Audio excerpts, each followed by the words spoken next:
到你，却又惊雷起。长夜落日山河灼，你在缥缈云里花里，你在缥缈云里花里。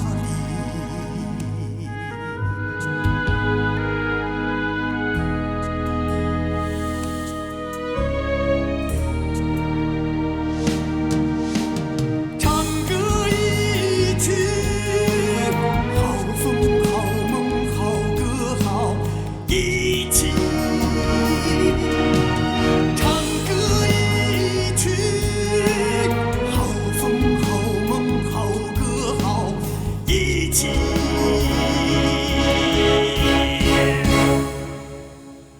唱歌一曲。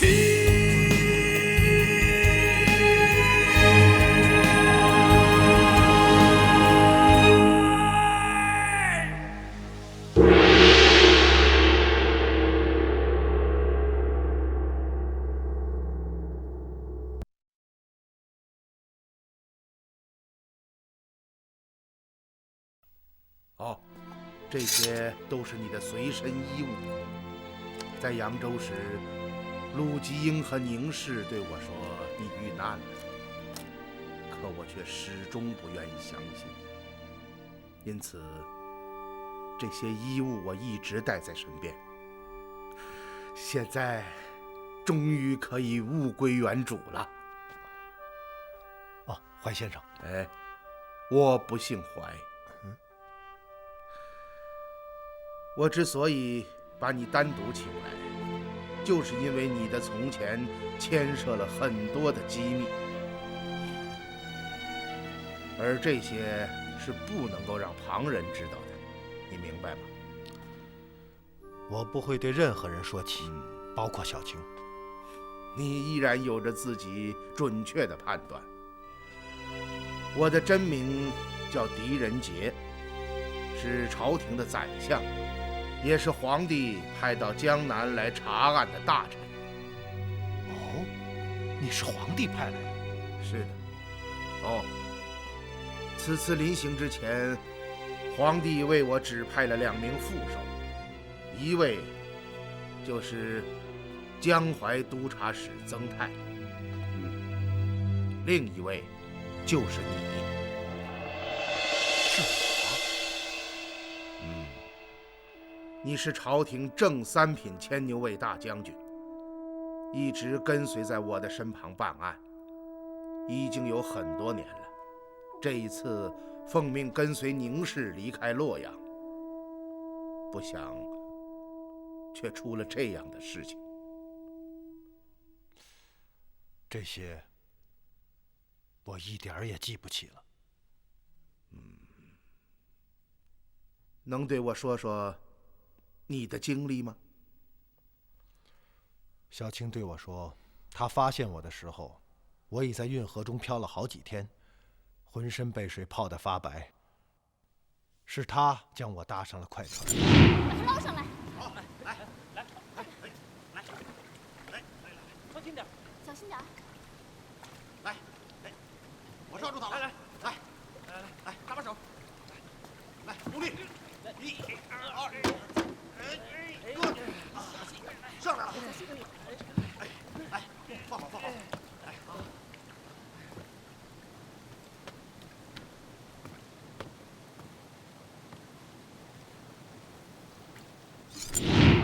醒来后，我觉得自己就像刚刚出生的婴儿，从前的一切都想不起了，包括我自己的名字。脑海中唯一残存的碎片，就是熊熊燃烧的烈火和你的样子。来，坐。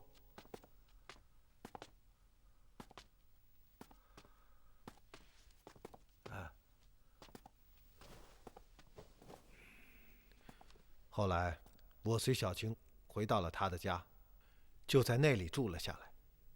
小青的家就在附近吗？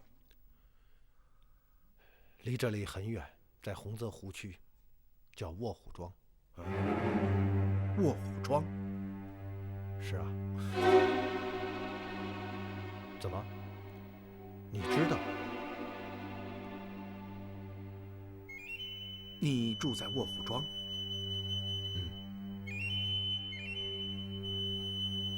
小青的家也在卧虎庄？是啊，小青姓葛，是卧虎庄庄主葛天霸的女儿。她是葛天霸的女儿？小青是我的救命恩人，我们是最好的朋友。我能够看得出来。那么，躺在榻上的那位病人又是谁呢？他叫彭春，其实我们并不认识他，只是在半路上把他救下来。能对我详细说说这个彭春的事情吗？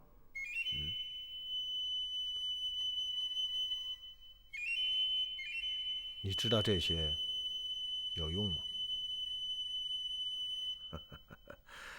此事对你、对我都很重要。为什么？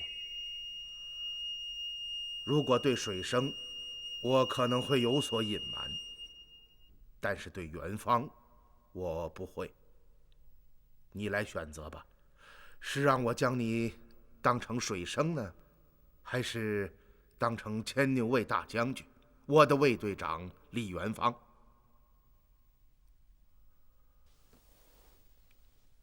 我知道你想知道的事情，但是为了小青，我不能这样做。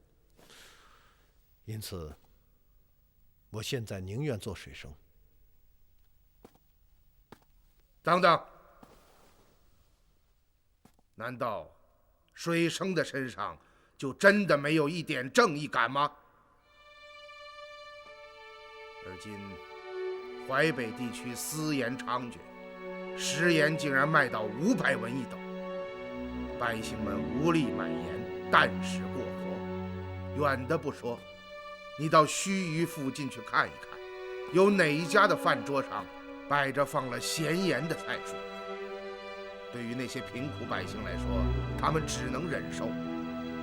我亲眼见到这盱眙城中的百姓，一个个身形浮肿，脸色蜡黄。不要说干活养家，就连走路都要扶墙而行。这种日子有多么痛苦，你能体会到？可是那些操纵私盐买卖的大鳄们，却毫无同情之心，丧心病狂地一次次抬高盐价，谋取暴利。他们自己则过着花天酒地、纸醉金迷的生活。水生啊，难道这些你真的没有看见吗？你我都很清楚，淮北地区私盐的总源头就是卧虎庄，那些不法盐商就是从葛天霸手中买进高价盐，然后再提高价格卖给百姓。我知道。那么卧虎庄的私盐是从何而来，你知道吗？据我们分析，卧虎庄售卖的私盐很有可能就是朝廷运往淮北地区的平价官盐。然而这些盐却被歹人在邗沟所劫，造成运河梗阻，漕运不通，从而致使淮北爆发盐荒。而歹人们则趁机将劫得的官盐偷偷运往卧虎庄，由葛天霸负责高价转卖，以谋取暴利。目前我们所要搞清的，就是卧虎庄发售的私盐究竟是不是邗沟被劫的官盐，而彭春正是了解此事的关键人物。你们早就知道彭春？正是。现在，你已经将我当做了李元芳，是吗？你本来就是朝廷的大将军李元芳，救民水火，伸张正义是你的职责。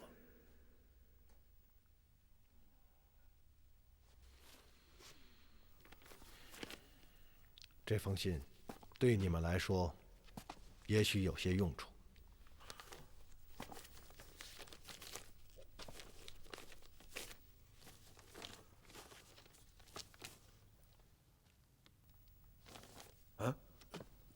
这是林阳写给葛天霸的信。卧虎庄发售的私言，果然是韩沟复传失踪的官言。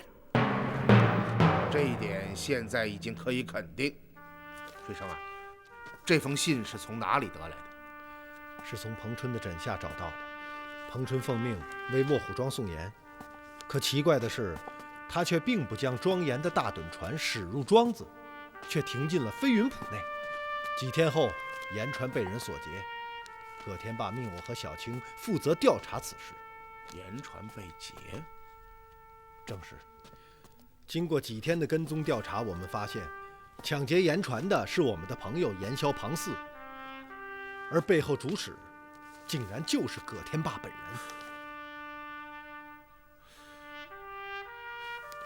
他为何要劫夺自己的盐船呢？这正是我到盱眙来的目的。是这样。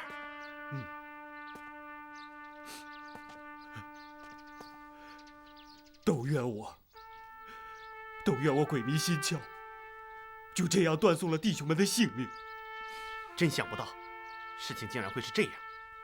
我一定要查出事情的真相，替死去的弟兄们报仇。哎，庞四哥，这件事也许怀先生能帮上忙。哦，真的？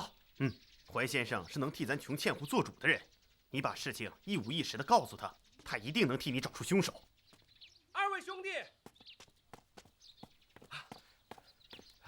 二位兄弟，怀先生请你们过去一趟。走啊，请。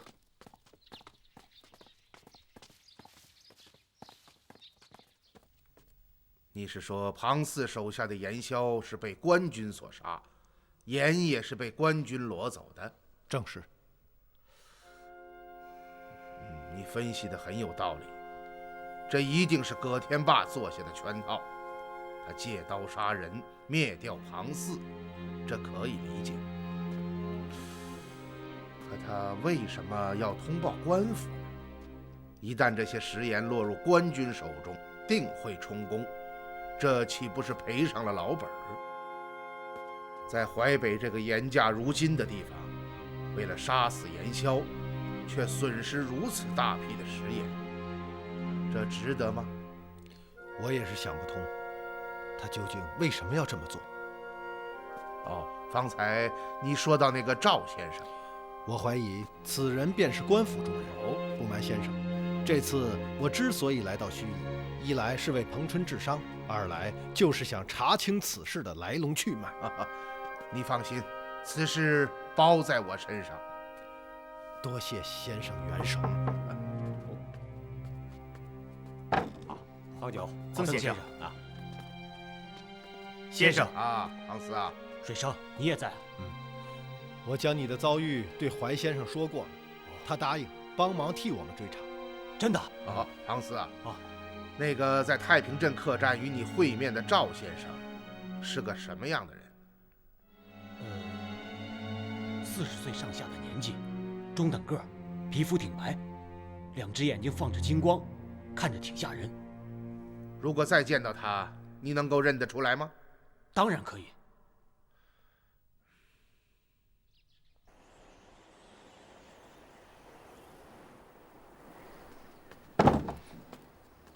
怎么样，春儿？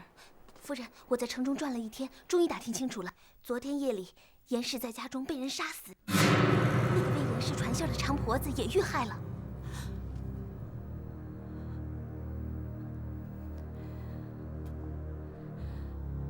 他终于动手了。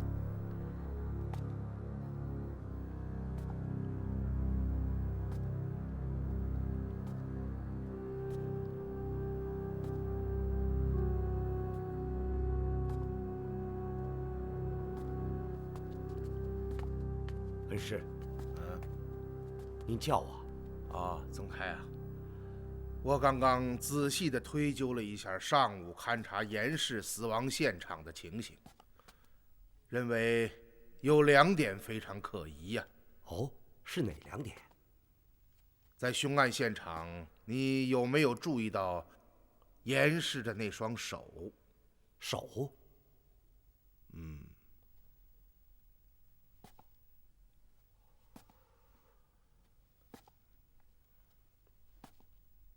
是啊，他的手。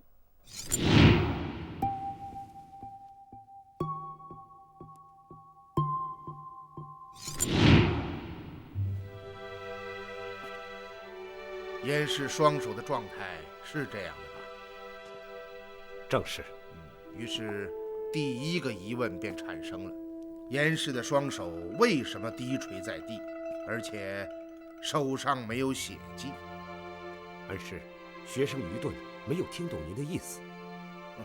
这样吧，我们现场示范一下。是，请恩师示下。来，你在对面站好。嗯。我的这只手就是孙喜旺的剪刀，你就是严氏。明白了吧？哦，您是说，如果孙喜旺用剪刀刺向严氏，严氏为什么没有做出反应？不错。刚刚我们已经试验过了，你的举动是任何人都会做出的下意识反应。如果说孙喜旺用剪刀刺向严氏，那么他的反应应该也不例外。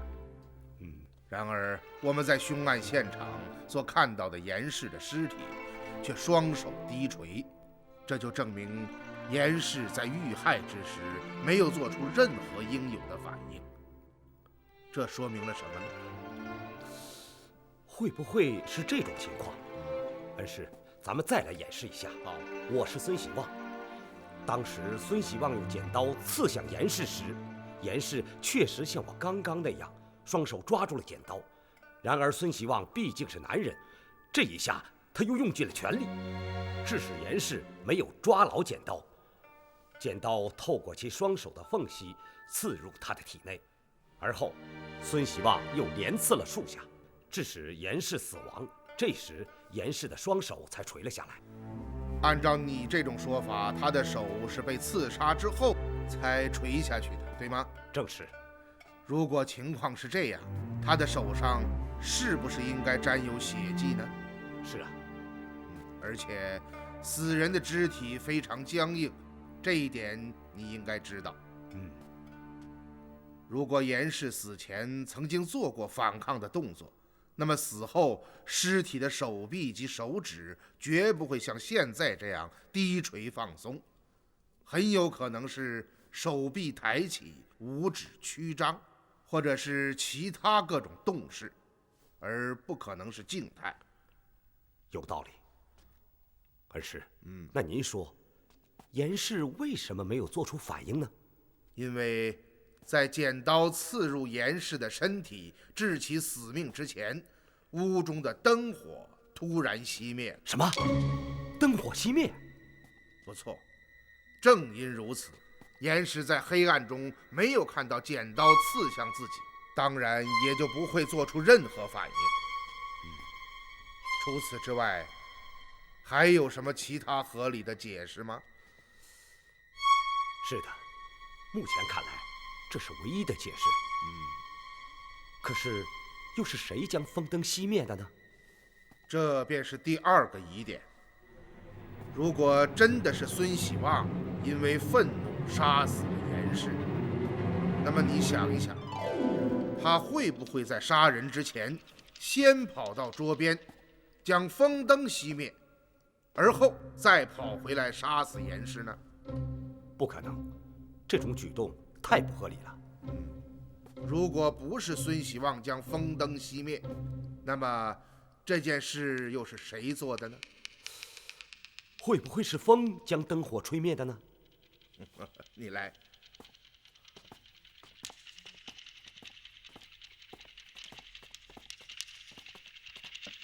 这种灯，民间管它叫气死风，能将它吹灭的一定是大风。昨夜我们一直与何武奇在后园饮宴，外面并没有起风。而且，你再仔细回忆一下，当时现场风灯所摆的位置。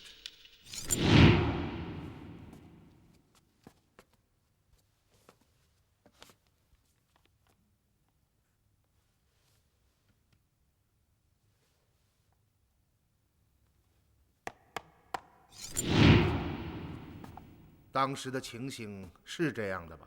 不错。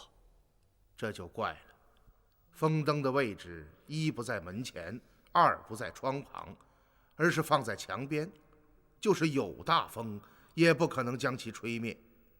而且你看看这个灯罩是用厚薄围成的，风是根本吹不透的。既然如此，灯又是怎么熄灭的呢？难道有第三人在场？我们先不忙着下结论。第三个疑点，这第三个疑点就是这把杀死严氏的剪刀。剪刀有什么可疑的？这柄剪刀有一个血手印，你注意到了吗？是的，那是一只左手的血手印。问题并不在于这血手印是左手的还是右手的，而在于它的位置非常奇怪。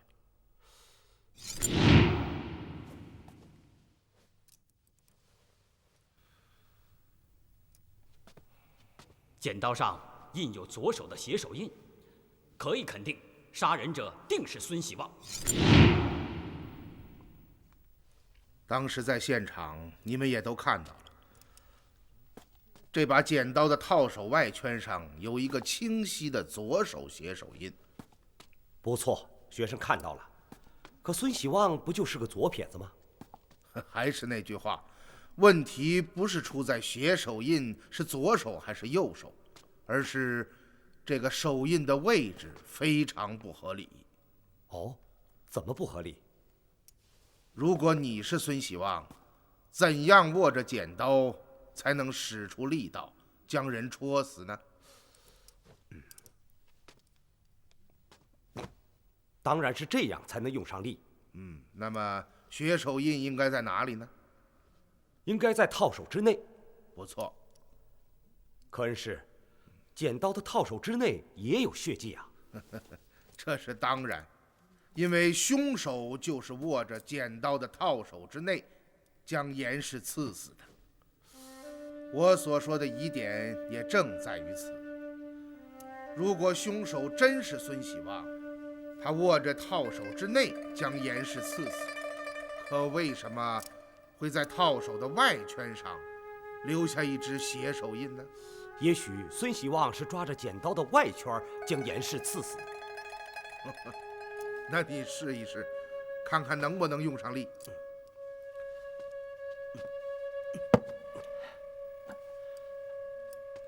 这样使不出力，碰到阻力，剪刀就歪了。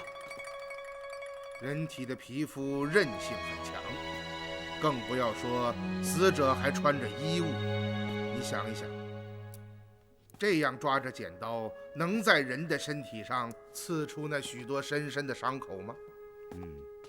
有道理。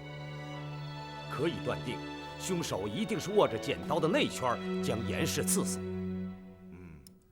如果是孙喜旺杀死严氏，在杀人之后，他只要撒手将剪刀扔在地上便可以，却为什么还要用左手再去握一下剪刀的外圈，从而留下自己的血手印？这岂不是多此一举，而且也很不合理？那恩师，您说为什么？因为是真正的凶手强迫孙喜旺这样去做的。什么？真正的凶手？这几个疑点只能说明，真正的凶手并不是孙喜旺，而是另有其人。另有其人？不错，我们做这样一个推断：在孙喜旺与严氏厮打之时，真正的凶手潜入了他的家中。就在孙喜旺用剪刀指着严氏的一瞬间，凶手吹熄了风灯，而后扑了上去，抓住孙喜旺持剪刀的左手，向严氏身上狠狠地刺去。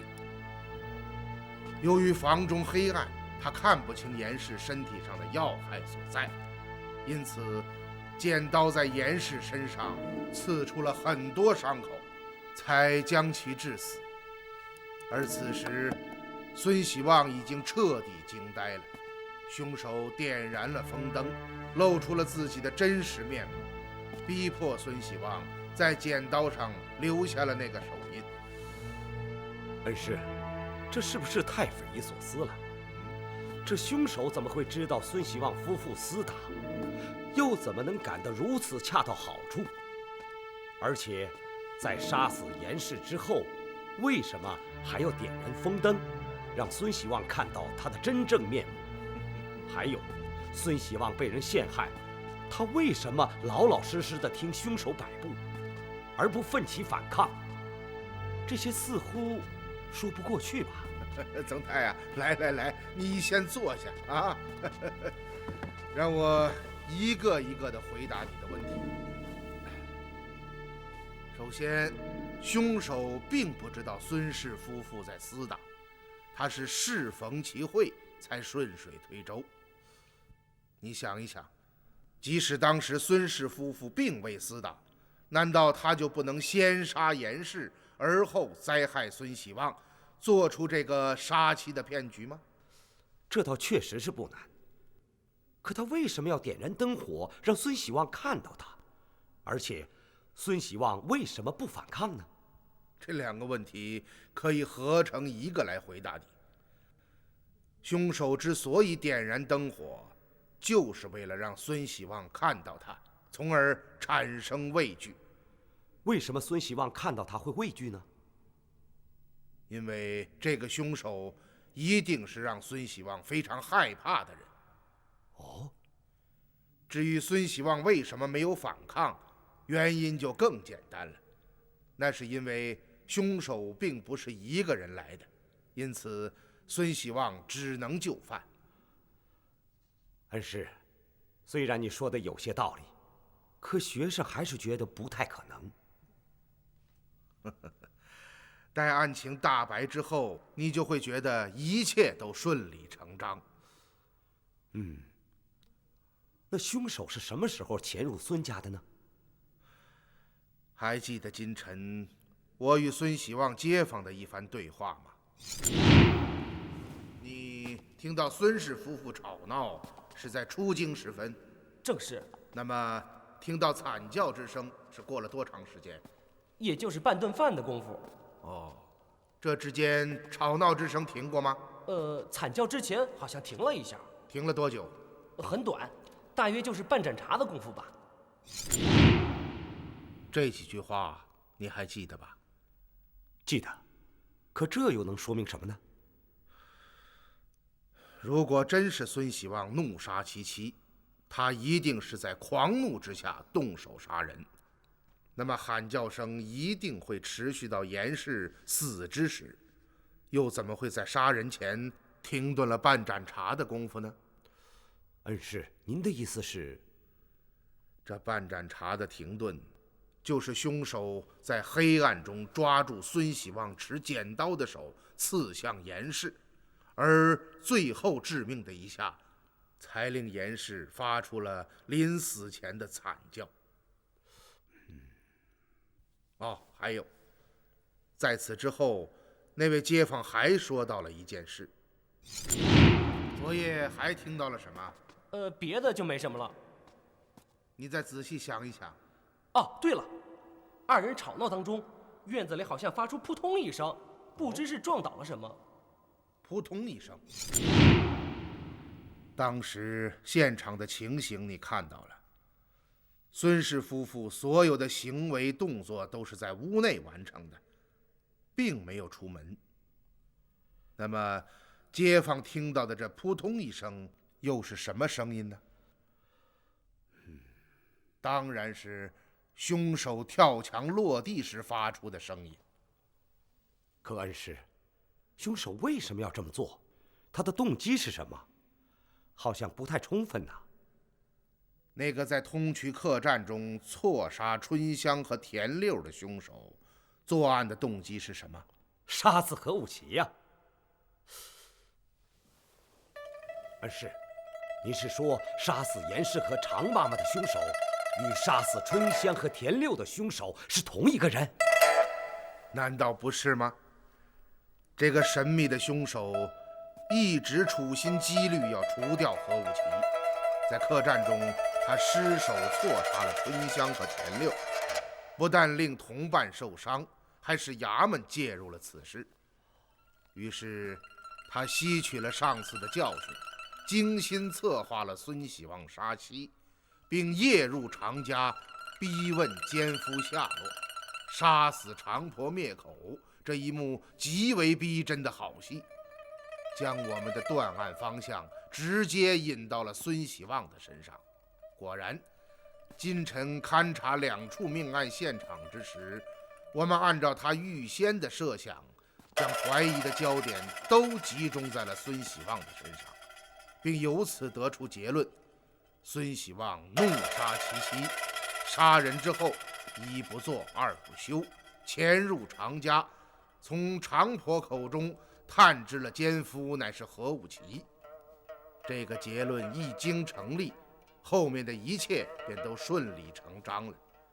如果有一天何武奇被杀，那么凶手自然而然的便是孙喜旺，不会再有旁人。好一个滴水不漏的计划。而且他这样做是一箭双雕，既嫁祸孙喜旺，为今后杀死何武奇铺平了道路，又能够借机除掉孙喜旺。因为孙喜旺曾经在通衢客栈D字丙号房中看到了那个女人的真面目，一旦那个女人露了馅儿，他也就无所遁形了。你没有感觉到吗？就在我们准备将孙喜旺招到河源辨认疑犯的时候，恰恰发生了这2桩命案。严氏、常婆被杀，孙喜旺畏罪潜逃，这不是有些太凑巧了吗？不错，此事学生也觉得非常蹊跷。现在想起来，定是何夫人将拆字之事告诉了凶手，凶手才立刻行动起来。我想下一步这个凶手定然是要设计除掉何武奇，最终嫁祸到孙喜旺的身上。因此我可以断定，孙喜旺现在一定是在他的手中。哦，您是说昨夜杀死严氏之后，他将孙喜旺劫走了？正是。恩师，这个凶手究竟是谁呢？他故意做作，强迫孙喜旺在剪刀外圈上印下那只左手写手印，就是为了使我们坚信杀人凶手是孙喜旺。而恰恰是这步蠢棋暴露了他自己的身份。你想一想，有谁知道孙喜旺就是那晚潜入通衢客栈中的第3人？又有谁知道孙喜旺是个左撇子呢？是他！不好，何武奇！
快！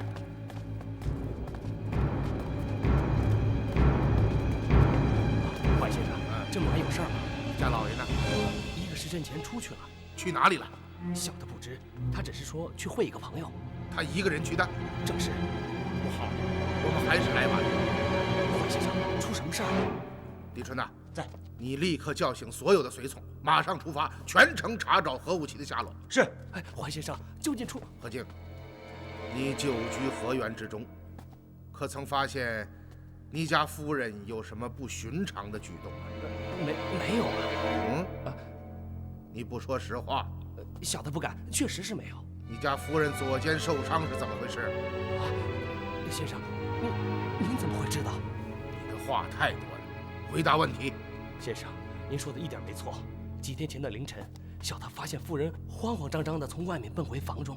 过了一会儿，丫鬟春儿跑到管事房中去讨治刀伤的白药。第二天，我暗中询问夫人身旁的小丫鬟，她说夫人是左肩中了刀伤。通衢客栈地字笔号房中的女人果然是她。还有什么发现？我将此事禀告了老爷，他让我千万不要声张，严密监视夫人的动向。就是您在府中饮宴的那天夜里，我发现夫人趁夜来到后园，在角门的太湖石旁与一个男人幽会。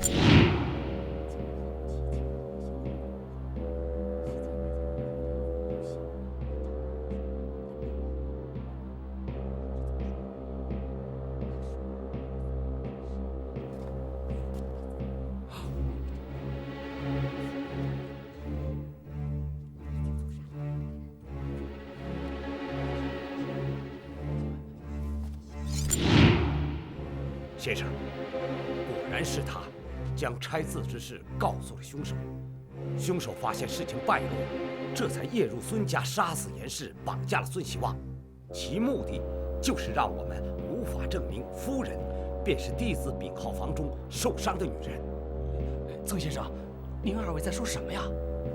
何静，你有没有看清楚与你家夫人幽会的那个男人的脸？他穿着斗篷，没有看清。对了，就在刚刚，我看见夫人悄悄溜出正堂，她怀里还抱着一个灰色的胆瓶。胆瓶？正是。胆瓶？先生，这只胆瓶是武奇请高手匠人所制。从外面看与寻常的瓶子无异。然这当中却有2层内胆，靠机关发条开启。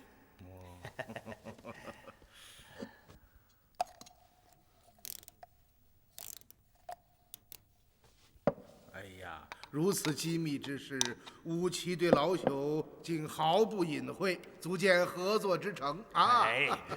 瞒着别人还能瞒着您吗？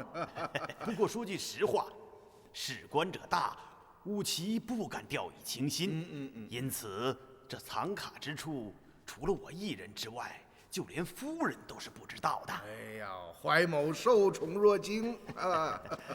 先生请看，这就是到卧虎庄对盐的铁卡。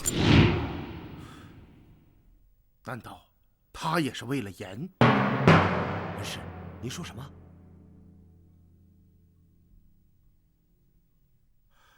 赵先生？什么赵先生？走。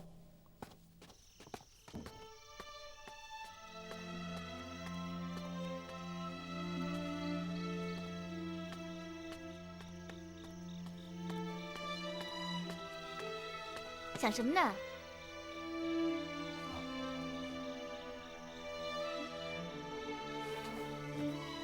水生，下午从怀先生那里回来以后，你一直心事重重的，是不是有什么不妥啊？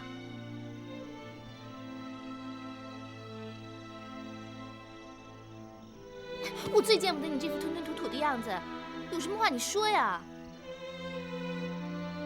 小青，别怪我，我将大趸船被劫的始末原委都告诉了怀先生。啊？为什么要告诉他这个？因为他是什么？今天我从怀先生那里知道了很多事情，都与你爹和卧虎庄有关。什么事情啊？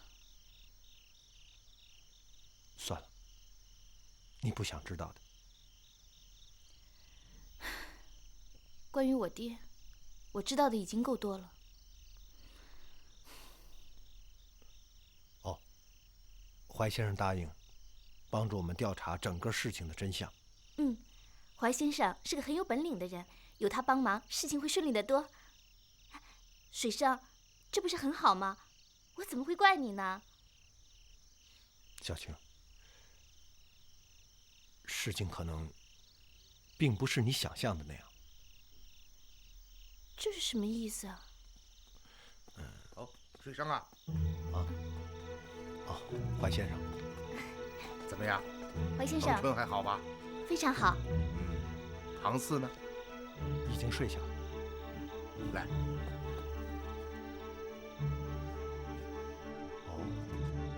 你必须马上行动，跟踪追查。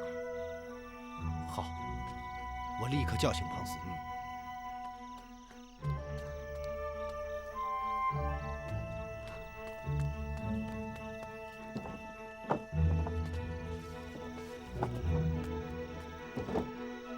走。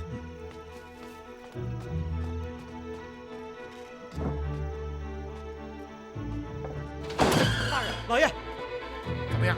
找到了。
Please subscribe this channel. Below the video, please leave comment, click like and share.